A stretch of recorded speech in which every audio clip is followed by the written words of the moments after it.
Everyone, ಕರಿಮಣಿ chains design ತುಂಬಾ ನೋಡಿರ್ತೀರಾ ನಮ್ಮ ಪೇಜಲ್ಲಿ. ಕೆಲವೊಬ್ರು ಯುನೀಕ್ ಆಗಿರೋದು ಎಕ್ಸ್ಪೆಕ್ಟ್ ಮಾಡ್ತಾ ಇರ್ತೀರಾ, ಅವ್ರಿಗೆ ಅಂತಾನೆ ಇವಾಗ ನಾನು ತಂದಿರೋದು. ನೋಡ್ಬೋದು, ಇದು ಬ್ರಹ್ಮಮುಡಿ ಡಿಸೈನ್ ಅಂತ ಹೇಳ್ತಾರೆ. ಟ್ರೆಡಿಷನಲ್ ವೇರೆ, ಆದ್ರೆ ಇವಾಗ ಇದು ತುಂಬಾ ಟ್ರೆಂಡಿಂಗ್ ಅಲ್ಲಿ ಇದೆ. ಇದರಲ್ಲಿ ಒಂದ್ ತೋರಿಸ್ತೀನಿ ನೋಡಿ ಹೇಗ್ ಬರುತ್ತೆ ಅಂತ. ಇವಾಗ ನೀವು ನೋಡ್ತಾ ಇರ್ಬೋದು, ಇದು 1+1 ಮುಡಿ ಚೈನ್ ಅಂತ ಹೇಳ್ತಾರೆ ನೋಡಿ. ಕಂಪ್ಲೀಟ್ ಡಿಸೈನ್ ನಿಮ್ಗೆ ಈ ತರ ಇರುತ್ತೆ. ಸೆಂಟ್ರಲ್ಲಿ ಒಂದೊಂದು ಬ್ಲಾಕ್ ಬಿಟ್ಸ್ ಆಡ್ ಮಾಡಿರ್ತಾರೆ.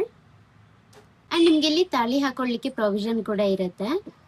ಇವಾಗ ನಾನು ತೋರಿಸ್ತಿರೋದು ಇದು 30 ಇಂಚಸ್ ಅಲ್ಲಿ, ಅಂಡ್ ಇದರಲ್ಲಿ 18 ಇಂಚ್ ಕೂಡ ಅವೈಲೇಬಲ್ ಆಗಿದೆ. ಶಾರ್ಟ್ ಕರಿಮಣಿ ಚೈನ್ ಬರುತ್ತೆ. ಅಂಡ್ ಇದನ್ನೆಲ್ಲ ಇವಾಗ ಪಂಚಲೋಹ ಅಂತ ಹೇಳಿ ತಗೋತಿದ್ದಾರೆ, ಆದ್ರೆ ಈ ಮೆಟೀರಿಯಲ್ ಬಂದು ಪಂಚಲೋಹದಲ್ಲಿ ಬರೋದಿಲ್ಲ. ಇದರ ರಾ ಮೆಟೀರಿಯಲ್ ಕಾಪರ್ ಆಗಿರುತ್ತೆ. ಕಾಪರ್ ಮೇಲೆ ನಾವು ಫಸ್ಟ್ ಕ್ವಾಲಿಟಿ ಮೈಕ್ರೋಗೋಲ್ಡ್ ಪ್ಲೇಟಿಂಗ್ ಮಾಡಿರ್ತೀವಿ. ಇಷ್ಟು ಪ್ರೀಮಿಯಂ ಆಗಿರೋ ಚೈನ್ ನಿಮ್ಗೆ MRP ಬಂದು 1480 ಇರುತ್ತೆ. ಡಿಸ್ಕೌಂಟೆಡ್ ಪ್ರೈಸ್ ಅಲ್ಲಿ 1180 ಕೊಡ್ತಾ ಇದೀವಿ. ಅಂಡ್ ಇದು ಫ್ರೀ ಶಿಪ್ಪಿಂಗ್ ಕೂಡ ಇರುತ್ತೆ. ಅಂಡ್ ಇದು ಕ್ಯಾಶ್ ಆನ್ ಡೆಲಿವರಿ ಕೂಡ ಅವೈಲೇಬಲ್ ಆಗಿದೆ. ಯಾರಾದ್ರೂ ಆರ್ಡರ್ ಪ್ಲೇಸ್ ಮಾಡ್ಬೇಕಾದ್ರೆ DM ಮಾಡಿ. ಇಲ್ಲ ಸ್ಟೋರ್ಗೆ ಬಂದು ತಗೋತೀನಿ ಅಂದ್ರೆ ಸ್ಟೋರ್ಗೆ ವಿಸಿಟ್ ಮಾಡಿ. Thank you.